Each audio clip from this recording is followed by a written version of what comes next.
Hello, and welcome back to another episode of the Walk and Talk, dog training podcast designed to take the stress out of living your very best life with your dog. Now, today's episode, I think, is a bit of a special one for me because this is a topic that comes up so much, so frequently with the dog owners that I typically end up speaking to the most. And actually, I think it's one of those areas where there is often so much just general misunderstanding, so much worry, so much unnecessary guilt.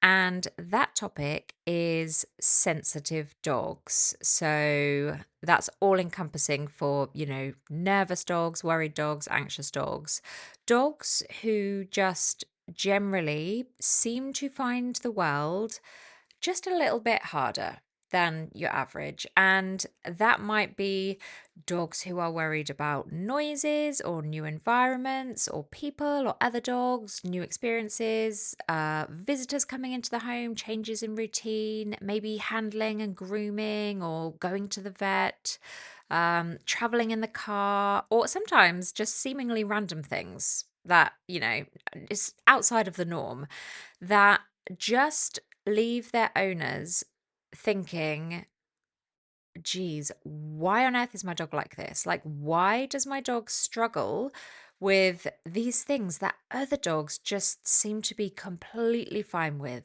Like, it's not even a thing for my friend's dog. Have I done something wrong then? Have I messed this up somehow? Have I made him like this? Or will my dog always be this way? Like, is this it for me now? Can we just not go outside anymore? And I think one of the reasons that this topic feels so emotional and so challenging to navigate for so many owners is because we often misunderstand what is actually happening inside the dog. But what we have to remember, no matter what the issue is that we're facing, is that behavior is communication. And fear based behaviors, especially, are communication from a nervous system that is essentially saying, something about this situation, this thing feels really unsafe to me. But hear this, right? If this so far resonates with you in any kind of way, or if you think this struggle is relevant to your dog in particular, having a sensitive dog does not mean you have a broken dog. It does not mean your dog is damaged. It does not mean that you, as an owner, have failed in some way. And maybe most importantly, it does not mean your dog can never have an absolutely wonderful life. In fact, I think it's fair to say that some of the most incredible dogs I have worked with throughout my career have actually been sensitive dogs, what I would describe as sensitive dogs. Because actually, when we understand dogs like these, when we learn how their brain works and we stop fighting against their emotions and start supporting them, these are the dogs that can become some of the most connected and thoughtful and rewarding companions of all. And I say that hand on heart. But we do need to understand them properly because fear in itself is not a training problem in the same way that, just teaching a sit or a recall or loose lead walking or whatever is a training problem. Fear is an emotional response, and emotions change how the brain learns. So, today we are going to dive into what is actually happening when a dog feels worried or anxious or overwhelmed. We're going to talk about why some dogs are naturally more sensitive than others. We're going to talk about puppy development, fear periods, adolescence, genetics, the effects of early experiences, socialization, and why also in some cases some dogs seem to just suddenly change overnight. And we're going to talk about what actually builds confidence, what accidentally maybe makes fear worse sometimes, and how we can create dogs who are not necessarily fearless, but who are really resilient, because that's actually the goal. We are not trying to create dogs who never ever experience any kind of uncertainty, because that isn't realistic. Who out of all of us listening can honestly say we've never ever in our lives felt worried or scared about something that's going on? Life is ultimately unpredictable, right? Things happen. The world is full of surprises. We can't predict everything. So the goal is actually to basically create a dog who can experience something unexpected and then recover from that experience. We want to build a dog who can say, "Oh, that was strange. That was new. That's never happened before. That really surprised me. But actually, I'm okay. I'm okay." And that ability to recover is what we often refer to in the dog training world as resilience. And resilience is something we can absolutely build. Okay, so let's start right at the beginning then. What is fear?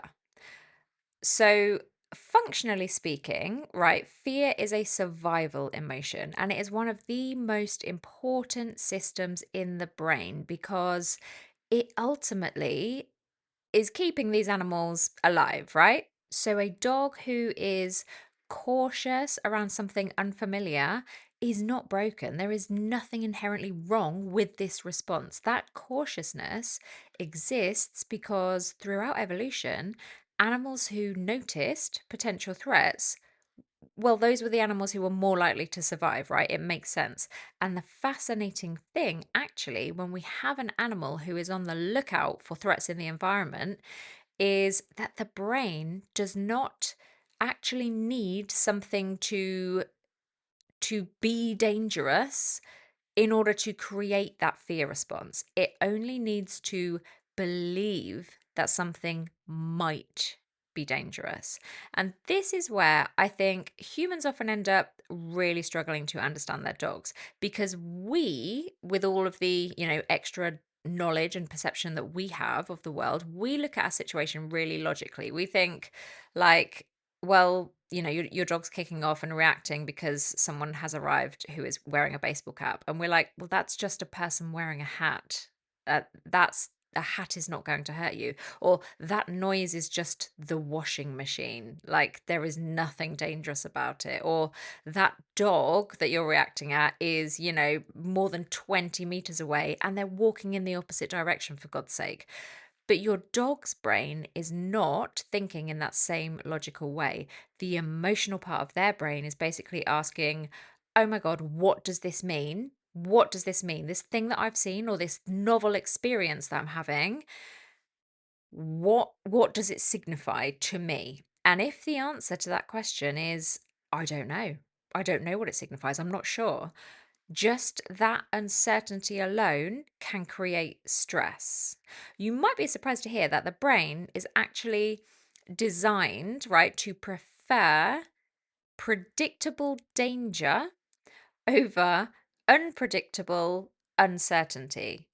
This is why, like, you say you hate your job every single day, but you still can't actually bring yourself to do anything about it. You can't bring yourself to go and get another job and leave that job that you hate, right? Because it might well be bad in your office. Maybe the culture is awful. We don't know. But you know that. You know how bad it is. You know what's bad about it. You have no data at all on all of those other employment opportunities that you've seen online. And we are designed to feel drawn to the predictable over the unpredictable, even if the predictable is like predictably bad. It's wild, isn't it? But it actually explains so many behaviors we see in our dogs, if you think about it.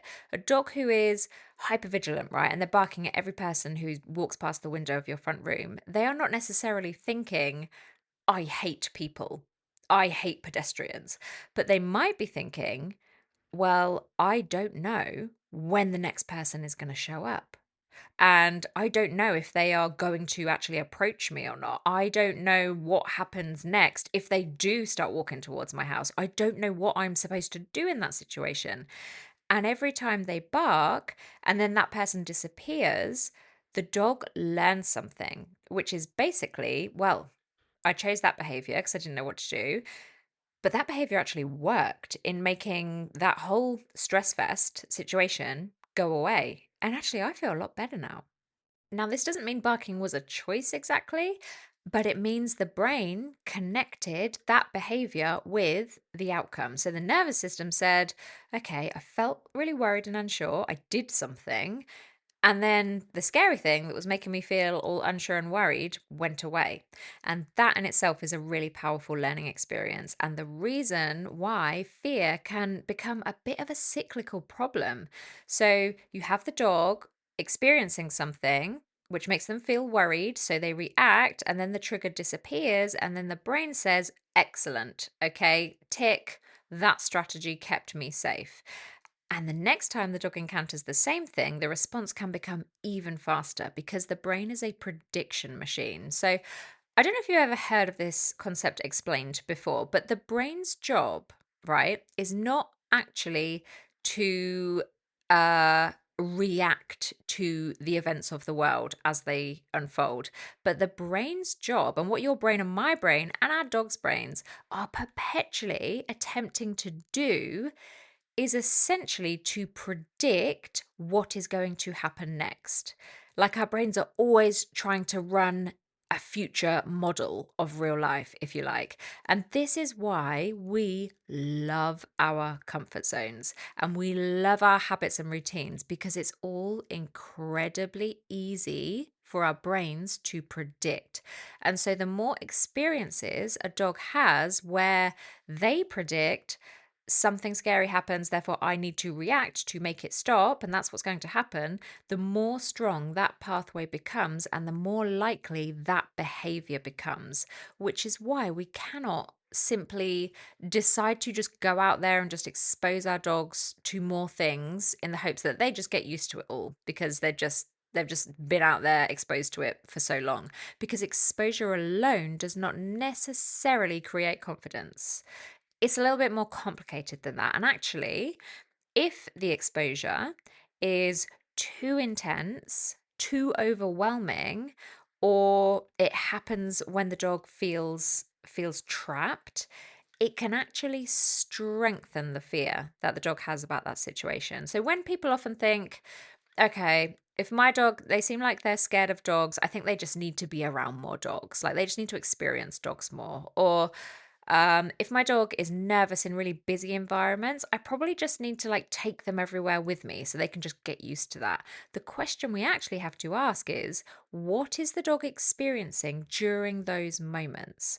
Because two dogs can be in exactly the same environment, right? But have completely different emotional experiences. One dog might be thinking, wow, oh my gosh, this is so cool. Like there's loads of exciting smells and this is really interesting. Great. And another dog might be thinking, okay, there are way too many weird noises. There is too much movement going on. I can't keep track of everything. I can't escape. I don't even understand what is happening here. And I have no idea what's going to happen next. And it might be something really awful. I don't know. And I don't know what to do, right? Exactly the same environment, completely different nervous system response, which is why good behavior work is not about forcing dogs to just tolerate the world by just forcing them into it constantly, but it is about teaching them that they can successfully navigate that world and tooling them up to do just that. And there is a huge difference. One creates a level of coping, but with an under the surface level of like constant simmering stress, whereas the other creates genuine confidence. And a confident dog isn't a dog who just goes merrily on their way, like not noticing the world around them, like you've clicked your fingers and they have a different personality now. But it's a dog who sees something and thinks, okay, I've seen that novel thing, but I know that I can handle it, based on my experiences, based on choices I've made and things that have been shown to me. It doesn't matter because I know that I've got this. And building that kind of confidence is basically what we're going to explore throughout this episode, because it's something that is available to everyone. Building confidence is not about fundamentally changing your dog's personality. It's just about giving their brain more evidence. So, more experiences that prove that they can cope, that they always have choices, that they are supported by the human at the other end of the lead, and that the world can be predictable to an extent. So, then, if that's how we move our worried dogs out of anxiety and towards a more confident personality, why then do some dogs require this so extensively in the first place? Why is your next door neighbor's dog so easygoing whilst yours is so highly strung? Why does one puppy seem to, confidently investigate everything in their environment while another puppy is like super cautious and they're hiding under the chair in puppy class and they're really easily overwhelmed and they really look like they're not coping? They're exactly the same age. Well, the answer is that temperament is basically influenced by a combination of nature and nurture. It's so much more complicated than just, oh, you didn't socialize your dog enough, or your dog had a really bad experience at the park one day and now that's it. Because a dog's emotional responses are influenced by so many things: genetics, early development, learning history, environment, health, and, their individual personality. We all have our own personalities. If you think about people, right, you can have two children raised in the same home, same parents, same experiences broadly, and they can still have completely different personalities. I can testify to this fact because it accurately describes my two children. I think if you met them, you wouldn't even think they were related. They are so different.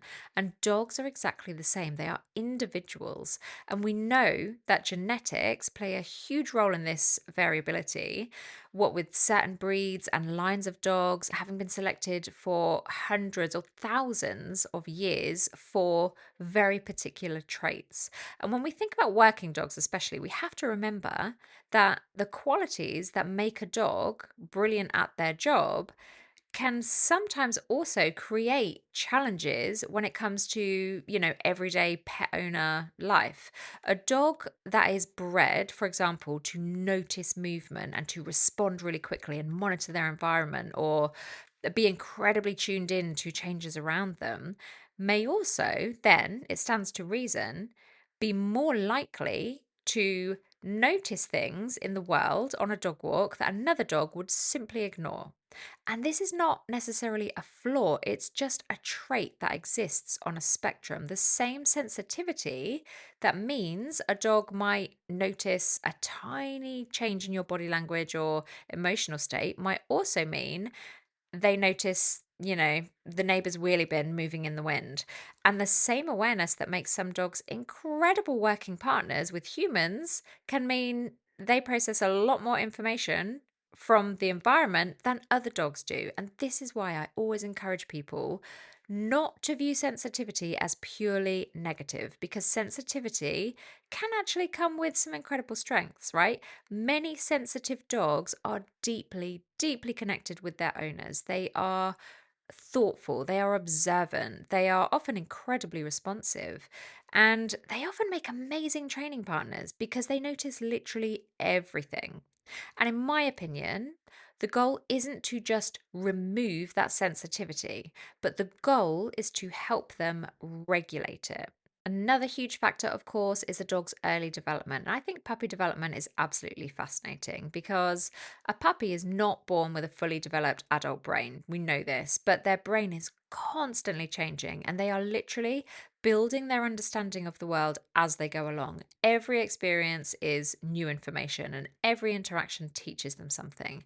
And there are certain developmental windows where the brain is particularly open to learning. I'm sure you're all pretty familiar with the idea of a puppy's window of socialization, this, magical time frame where we're under all this pressure to ensure our puppy has lots of novel and positive experiences of the world. Now, I think one of the biggest mistakes people make with this one is thinking that socialization basically means just introducing a puppy to as many things as possible. Like, I need my puppy to meet 100 people. I need my puppy to see every environment. I need to take them to the farm, to the shops, to the car park. I need to take them everywhere. And yes, of course, exposure to the world is really important, but true socialization is not actually so much about just collecting experiences, but rather it's about creating positive emotional associations with those novel moments. Because your puppy is not just learning, oh, okay, this thing exists, like this is a thing. They are actually learning, what does this thing mean? Like, what does it mean when I hear this noise? Or what does it mean when I see that strange sight? Is it good? Is it bad? Should I be worried? And those last two questions are so much more important. So, a puppy who, they go out in their puppy sling and they see a bus and they get given lots of treats and support and they just calmly like get to watch it. That puppy might learn, oh, okay, cool. Like, there's this big red thing, seems pretty normal. Nobody was worried. Actually, I had some food. That was nice. That felt great. Felt great when I saw the big red thing. Great. Whereas a puppy who sees a bus while maybe they are feeling trapped, they are feeling overwhelmed and totally unable to cope, like maybe they want to back away from the bus a little bit and their owner forces them to get closer than they want to, right? So they have this horrible feeling of a total lack of agency, feeling trapped, feeling threatened. They're probably going to think, holy crickets, buses are absolutely terrifying. That was a horrendous experience. Exactly the same bus, totally different emotional experience for these two puppies. And that is why, in my opinion, quality matters far more than quantity. We are not trying to just flood puppies with the whole world, but rather we are trying to introduce the world in a way that their nervous system can successfully process as a positive experience, which leads us beautifully into the next commonly discussed developmental topic amongst new puppy owners in particular, which is fear periods.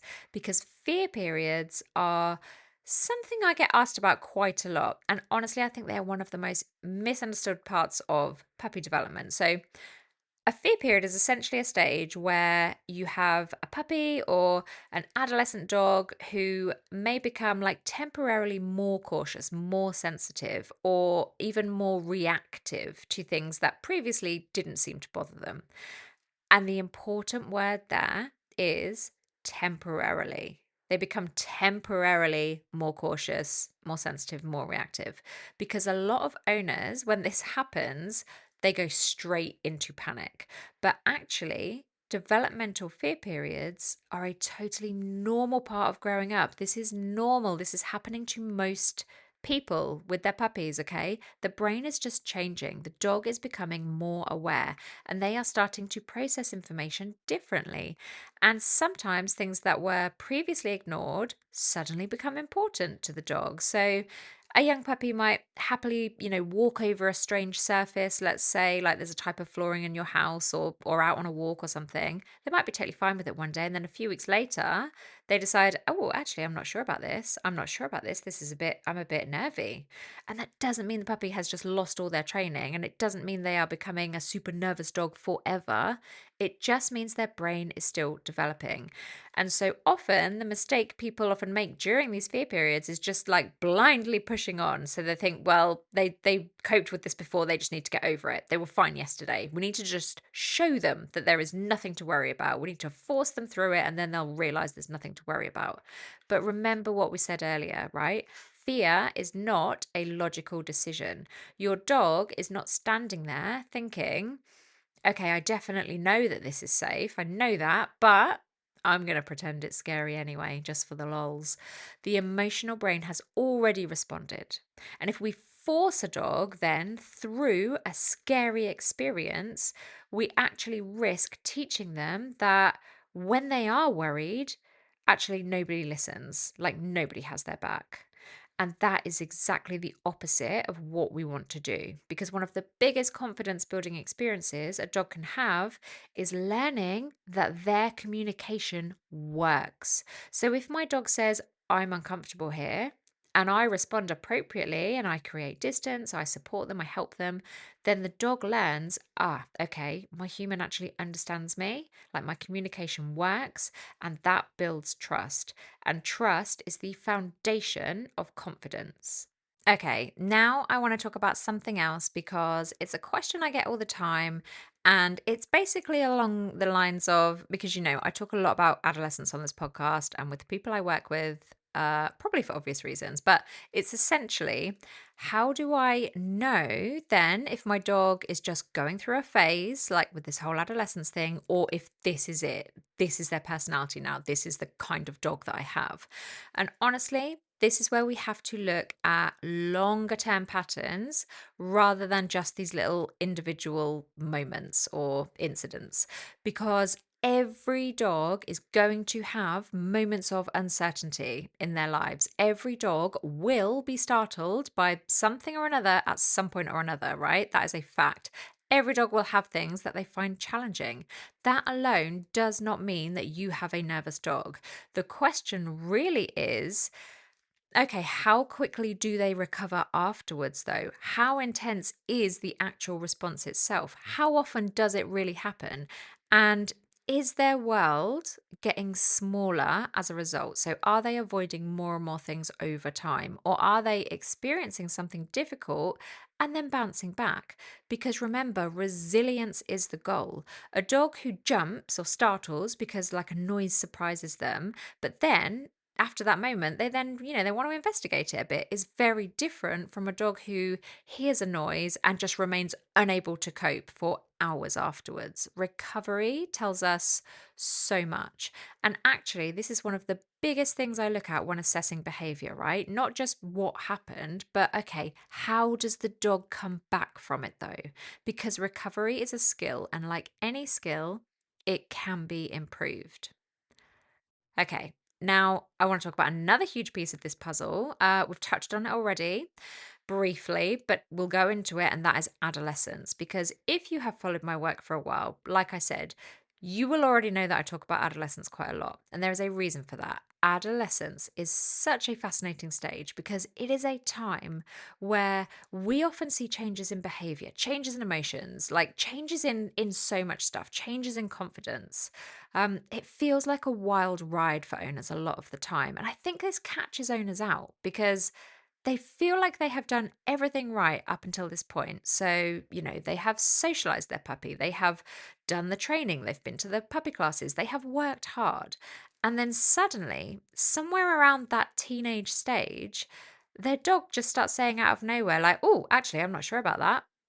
And they might start barking at things that previously just they would have just ignored, or they might become super alert on walks when previously, they seem pretty relaxed, or they might really start to struggle in different environments. They might suddenly become more sensitive to sounds or people or dogs or just like changes in general. And so the owner starts panicking and they're like, oh my God, what happened? Like, what happened here? Where did my happy go lucky dog go? But what's happening is that the brain is going through another huge developmental period. Adolescence is not just a dog being naughty, it is a period of massive neurological change. The brain is becoming much more sophisticated and the dog is becoming more independent. Their emotional systems are changing, their ability to process information and the way that they do it is changing. And importantly, their awareness of the world really increases. So, a young puppy like often explores with wild abandon, right? Because they don't know enough to be cautious yet. But an adolescent dog starts to understand more. They start noticing patterns, they start making decisions. And more often than not, that comes with increased caution. So this is why you might see a dog who, was previously really confident and then they suddenly seem to be becoming just more aware of like strangers or noises or other dogs, on the other side of the road that was never really a thing before. And again, this doesn't mean we panic. It just means we support them through the stage. And one of the biggest mistakes I see people making with adolescent sensitive dogs is they assume that they just need more pressure. They just think like, well, my dog is older now, they're not a baby anymore. They should be able to cope with this. Now, your dog might look like an adult on the outside during this stage, but their brain is still very, very much under construction. And this is why patience during adolescence is so important because the experiences your dog has during this period can absolutely still shape their adult responses. So, Okay, let's talk about the nervous system because when we understand the nervous system, sensitive dogs make so much more sense, I think. So, your dog has what we call an autonomic nervous system, and this system is essentially constantly managing their state, right? It controls like their heart rate, their breathing, their digestion, their stress responses, all of that. And one of its main jobs is it's basically survival, right? Keep this dog alive so that it can go and make more dogs. That's our function. And it has two broad modes. And essentially, those are um, a state of safety and regulation, like status quo, and a state of threat response. The threat response is often described, you will have heard it called like the fight or flight or fight, flight, freeze, or fawn. And when a dog is in that state, their brain priorities basically completely change. Okay. Their body is now solely focused on preparing them to survive. So their heart rate increases, their muscles tense up, stress hormones are released, their attention really narrows. And this is essentially why training becomes so much harder in this moment when a dog is scared, when they are actively inside that stress state, because the thinking part of the brain is not operating at its best.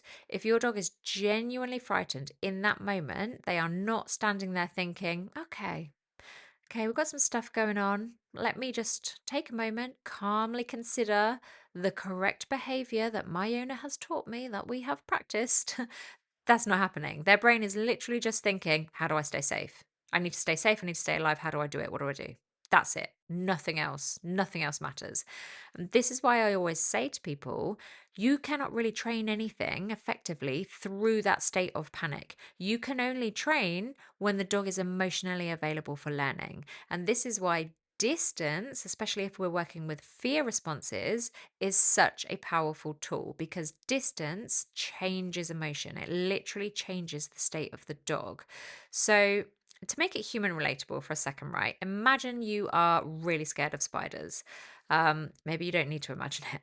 And then imagine someone putting a spider directly in front of your face, like 3 centimeters from your nose. Oh, God, I get the heebie jeebies just thinking about it, right?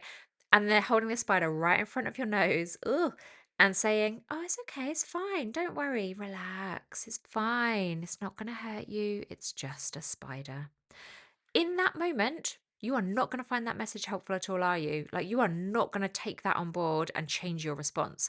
But on the flip side, if someone says, okay, let's just look at a picture of a spider on my phone. Okay, I'm just going to get a picture up and we'll just look at it and we can talk about it while I'm showing you this picture.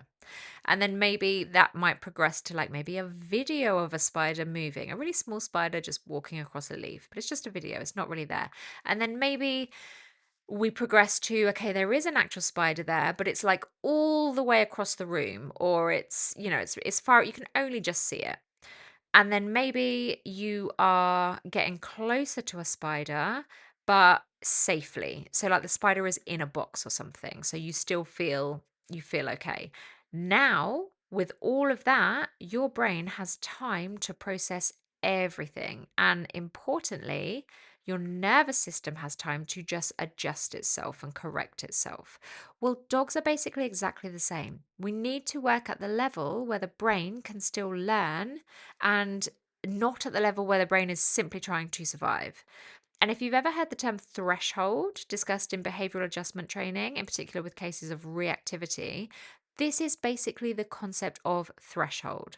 It's the point where your dog can still think and process and respond. So below threshold means my dog can cope, this is fine. At threshold would be my dog is noticing, like they're starting to be aware of the trigger, but they are still able to learn. They are still able to stay connected to me. And then over threshold would be when your dog has just flipped over the tipping point and they've moved right into an emotional response. And the goal of behavior modification is not to constantly push the dog right to the edge, but really the goal is to spend as much time as possible in that learning zone because that is where change happens. So Observe things from a distance where you are not over threshold and do as much of that as you can, making it a positive experience. And over time, you should actually see your dog's threshold begin to change anyway. Okay, so now let's talk about something that I think a lot of people get really worried about.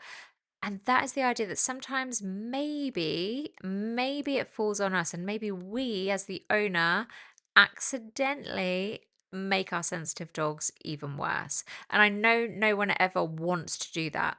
Everyone is doing their best.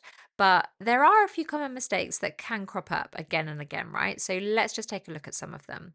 Now, the first one, and I see this on social media a lot actually, the first one is flooding. And flooding is basically exposing a dog to something scary to the dog, persistently, without break, without escape, until they stop reacting. Okay. So the problem behavior just ceases. And on the surface, you can understand why this happens because it really can sometimes look like it's worked, right? So perhaps let's say you have a severely human fearful reactive dog, and so if you're going to flood this dog, you decide to just walk this human reactive dog into like a super busy, I don't know, shopping center, like a super busy shopping mall, and just the dog goes crazy, right? And you just let them react themselves out because there are just people everywhere. And then eventually, if you really don't let this dog escape the situation, eventually they stop barking and they stop moving altogether. And actually, the dog, like on the surface, appears to be calm. But in this situation, we have to ask, are they calm? Or have they now just shut down completely? Because there is a huge difference.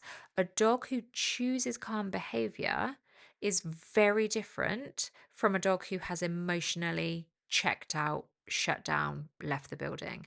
And sometimes what looks on the surface like acceptance is actually total learned helplessness. So, through that experience, the dog has simply basically learned I cannot escape this horror show. I've tried all the behaviors, I've thrown everything I've got at this, all my options, and yet I cannot change this awful experience. So, what do I have left? I just have to endure it. I just have to endure it. I've tried everything else. But endurance is not confidence because confidence comes from agency, from having choices and knowing that you have choices, from feeling like you can influence what happens to you. Endurance in a persistent state of internal fear and stress is absolutely horrendous. And even if you're not really bothered about how your dog feels, as long as they're not showing you up and embarrassing you, I don't think this is any of you guys, or you wouldn't be listening to this podcast. But even if that is how you feel, you need to know that this state is also really dangerous. It's not reliable and it's far more likely to lead to a serious escalation without communication should something unexpected happen, like a child, just runs in too close to your dog or someone reaches out to pet the dog. So this is why I love teaching dogs skills that give them communication. So things like engagement, hand touches, recall games, pattern games, check ins. These aren't just silly tricks, they are tools that say to the dog, okay, here is something that you can do when life feels uncertain. Here is some agency. Because a dog who understands how to engage with you, how to respond to cues, how to work with you, and how to earn reinforcement has a completely different experience of the world. They have a toolkit. And when life throws something unexpected at them, they are not starting from nothing. They have some strategies they can call upon. Okay. Now, I also want to talk about something else that is often overlooked, and that is the difference between a fearful dog and a dog who is just under supported, let's say, because sometimes the issue isn't actually that the dog is just, naturally anxious. Sometimes the dog simply has not been given the right skills yet. And this is where we need to be a little bit careful about over labeling everything too early on in the journey because whilst yes, labels can be really useful and they can help us to understand patterns, they can also make people feel entirely hopeless. Like my dog is anxious, my dog is reactive, my dog is nervous. Okay, fine, but what does that actually mean? What is the dog struggling with? What skills do they need that maybe they don't have yet? What experiences have shaped this so far? Because remember, we know that behavior is changeable. The brain is adaptable. This is neuroplasticity. The brain literally changes based on experiences. Every time your dog has a new successful experience, you are creating new information. You are strengthening different pathways. You are teaching the brain this situation can have a different outcome.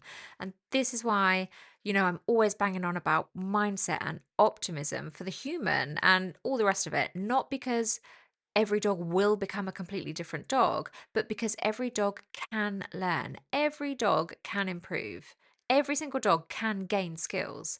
And sometimes the biggest transformation is not that the dog stops being sensitive, but it's that the dog becomes more capable despite their sensitivities. So, then, how do we actually build this kind of confidence? What does that look like in real life? Well, the first thing I would say is that confidence, like I said with flooding, is not built by just throwing a dog into difficult situations, throwing them in at the deep end. But confidence is built through successful experiences. And remember, that's not just experiences, but setting up successful ones. So that means we have to think a bit like a scientist, right? So we have to look at, okay, what can my dog currently cope with? Like, what is okay? So then, what can we successfully do today? And how can we create some small wins like around this challenge? Because small wins are what create momentum, and momentum is what's actually going to get us there in the end.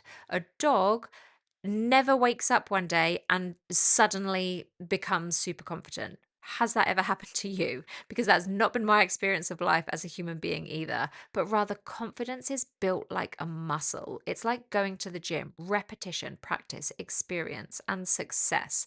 And I think one of the most powerful things we can do on that journey towards confidence is teach our dogs that they have choices, because agency is huge. A dog who feels trapped is automatically going to feel more vulnerable compared to a dog who understands that they can move away, they can ask for help, they can check in, they can make sensible choices.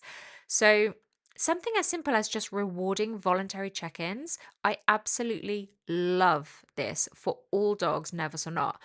And I don't mean like forcing eye contact or putting it on cue and being really strict with this one, but I just mean it's literally up to the dog. And every time they do turn around and look at us when we're out in the world of their own volition or we're out on a walk, we reward it. Because in that moment, the dog has just basically said, without being prompted or forced, I want to connect back with you for a second. And think about all the other choices they could have made in that moment. I want to ignore you. I want to bark at something. I want to pull on the lead, or I want to just run off and disengage completely. I don't even care where you are anymore. I want to freak out and react at something. I don't know. But if they've rejected all of those choices and chosen you instead, that is behavior that we want to make super, super valuable. Okay.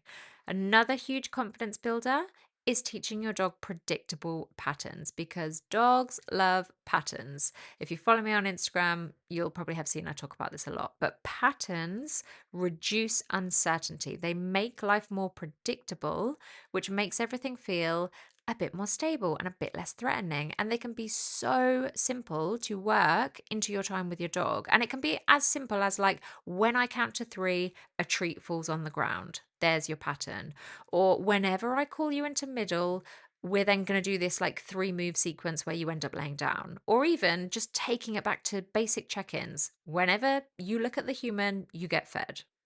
Everything starts to feel more secure when we make life more predictable. Their world becomes so much easier to navigate. And this is why engagement training is such a game changer for sensitive dogs, because engagement isn't just about having a dog who pays attention to you. It's really not just about, all of the Brucey bonuses that come with it. You get a decent recall or a nice loose lead, or, whatever it is. Obviously, all those things are fabulous, but it's also about creating a dog who knows that their person is valuable, their person is predictable, and their person will help them when they get stuck. And if you are a listener who does have a particularly sensitive dog, and there was a little chat inside my membership a few weeks back, right, about how actually, so we have a lot of adolescent poodle mixes in the group, and people kind of chatting about how sensitive the poodle can be as a breed, and the fact that this dog is bred into so many of our popular pet dogs these days. I feel like the poodle is having a bit of a moment. Yet a lot of people are not really familiar with the poodle temperament. Like they don't know a lot about the breed and how intense it can actually be. Um, anyway, this is where I would encourage you not to underestimate the power of those everyday relationship building moments, the little games, the little interactions, like the moments where your dog chooses you. Those moments are not insignificant. They are building the foundation for everything else. And something else that is incredibly important to look at, shouldn't be overlooked, and I think it would be irresponsible of me not to mention in this episode, is always remembering to look at the whole dog. So, you can zoom in on what's going on, but you have to zoom right out as well. Because sometimes behavior changes simply because something else is actually going on, like pain or discomfort or poor sleep, health issues, gut issues. All of these things can lower a dog's ability to cope. If you think about yourself, you probably know, right, that if you are exhausted or stressed or you haven't slept, you know your tolerance is lower. I know it is for me. Things that wouldn't normally bother you suddenly can feel really overwhelming.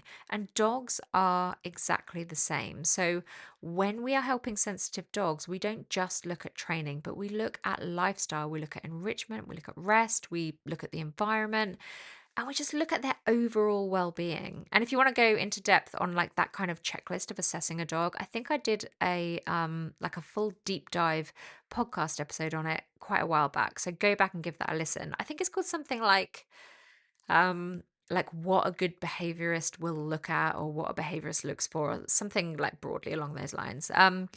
Okay, and then finally, let's touch really quickly then, because I've probably been talking for far too long, on the idea of prognosis, because I know this is the question that so many people secretly want answered right at the beginning. Basically, is my dog always going to be this way? Like, is this my dog now? And the answer is that that question kind of can't really be answered, because ultimately every dog is different. Some dogs are naturally more sensitive throughout their lives. Yes, of course. They may always be a dog who prefers quieter environments. They may always need a little bit more support than the dog next door, and that's okay. A dog does not need to become a social butterfly to have a wonderful, wonderful life. But also, I want you to know that actually many, many, many, many dogs improve dramatically. Dramatically. Many dogs become far more confident than their owners ever imagined. And the biggest predictor is often not whether the dog started out nervous. So, like if you've just brought home a jumpy puppy, please don't write them off. For context, I did bring home a very jumpy puppy in Albie 2.5 years ago. Oh boy, did I bring home a nervy puppy. I've never in all my life actually experienced a young dog that was so seemingly frightened of the entire world outside of our house, right? But now he's 2.5, you would not know it. You wouldn't know it. He will stroll nonchalantly past, you name it, fire engines with their sirens roaring, bin lorries, children, traffic, crowded city centres, beaches, like, I don't know, you name it. He doesn't want to miss it. But he's also the most nervy, low confidence dog that I ever brought home. So, what I'm saying is the scope for change is absolutely huge. We just have to make sure they have the right support going forward. Do they have an owner who understands them? Do they have the skills they need? Do they have positive experiences under their belt? Do they have new opportunities to succeed? Because the goal isn't to create a fearless dog, but to create a dog who, even when they might feel worried, they feel like they can trust the world anyway, and they feel like they can trust themselves to have agency, and they can trust their human to have their back. And remember, if you are currently on the struggle bus with your dog, remember they are not like actively trying to give you a hard time. They are having a hard time, and there is a huge difference.